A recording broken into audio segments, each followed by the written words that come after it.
Rejected, rejected. Yeah, you just got rejected. R-E-J-E-C-T-E-D,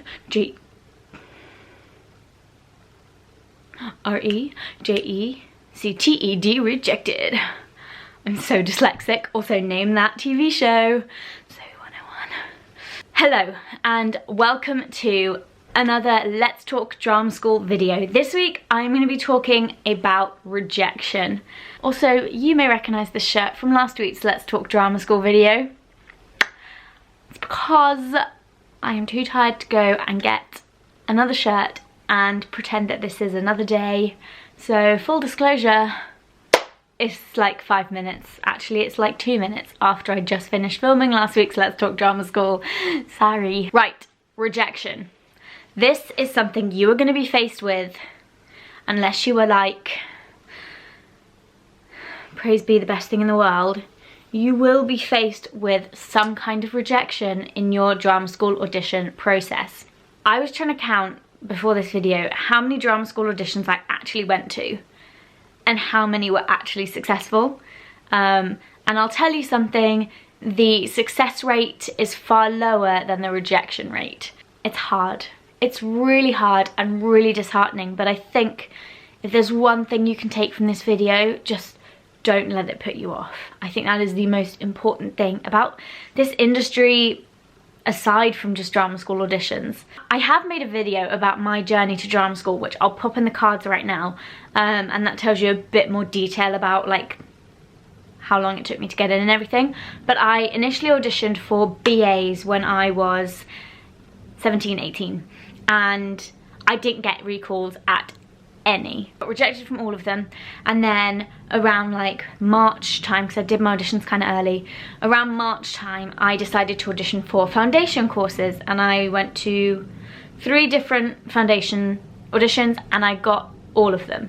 I felt a lot better after that because I was like, okay, I'm obviously like on the right path, I'm just not ready yet, and I need more training before I can get into a BA course. So the following year I auditioned again after my foundation, and I got through to recalls for a lot of schools, and I got waitlisted at some schools, but I didn't get in. So then I went to university for 3 years to get my degree, before auditioning again for MAs at drama school. Got recalls, got waitlisted, and then also got offered a place at Central, which is where I ended up doing my training. That's a lot of rejection. We're talking like probably about 30 rejections for 2 places at drama school.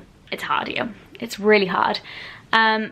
How do I cope with that? I think it's important to know that there are many different things that go into your rejection. It is not just about talent. And I think when you're told no, it's easy to take that very personally and think that you're not good enough. But the truth is that there could have been somebody exactly the same as you already been offered and accepted a place at that school. The earlier you audition, the more likely it is that you will be the first of your type to be offered a place. So if you can, here's a tip, get your auditions in as early as possible. Another reason that you may have got rejected is that you were just not ready. They may be like, okay, if she comes back in a year's time after having worked on whatever thing needed improving slightly, they'll offer you a place, you know? So don't give up because 1 year you're not ready. Also, you just might not be right for that school. Every school sort of has its type of person that they take. GSA are very clear in their auditions that they know exactly what a GSA student looks like when they walk in the door, and maybe you just aren't that kind of person, which is not a bad thing whatsoever. It's obviously not the right school for you, and you shouldn't be going there if you're not going to develop and benefit as a person as well as a performer.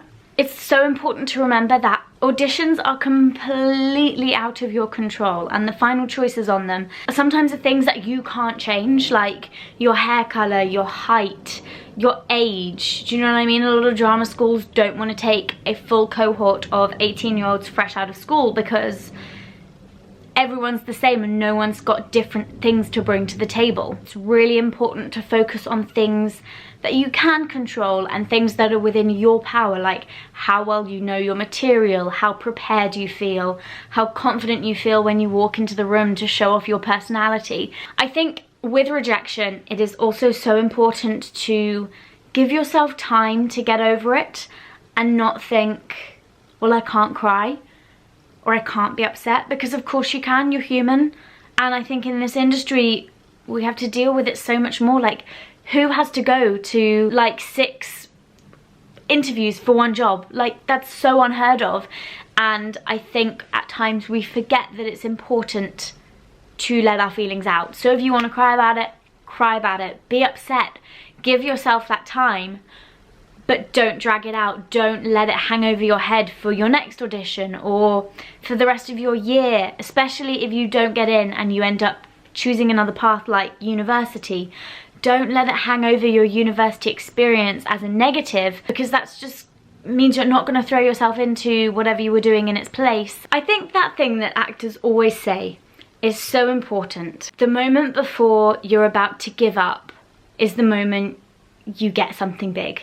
I don't know how many actors have said this, but it's so important. You never know what is ahead on your journey and what is meant to be. Make sure that the industry isn't your only thing and it isn't your be-all and end-all. If you do end up getting rejected, then you're gonna feel so much worse than if you've got another great thing lined up that is completely outside theatre and it's just something really exciting that makes you feel excited and happy. It's going to make that rejection a little bit easier than if that was your only thing. Busy yourself with things that make you happy. Fill your spare time with exciting opportunities and hobbies that you love. Anything. Like, it can be slightly related, obviously, if you love going to a dance class and that makes you really happy, or a singing lesson, then fill your spare time with that, but also find things that are just completely different, and it honestly will make everything so much easier if you get a no. Kind of similar to that, make sure you have something organised for straight after the audition, even if it's coffee with a friend or you have tickets to a show that you're really excited about seeing.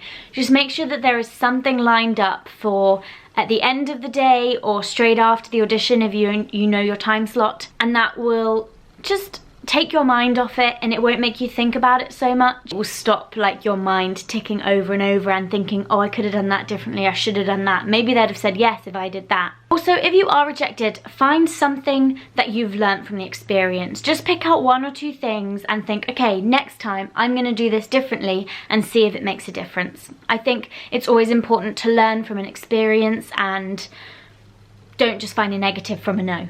Finally, as my grandma used to say, everything happens for a reason. You weren't meant to get into that drama school at that time because you were meant to get in a year later and be with this amazing group of people and do the shows that you're meant to do and be in the mental place that you're meant to be in, and you will have a much better experience because that was what was meant to happen.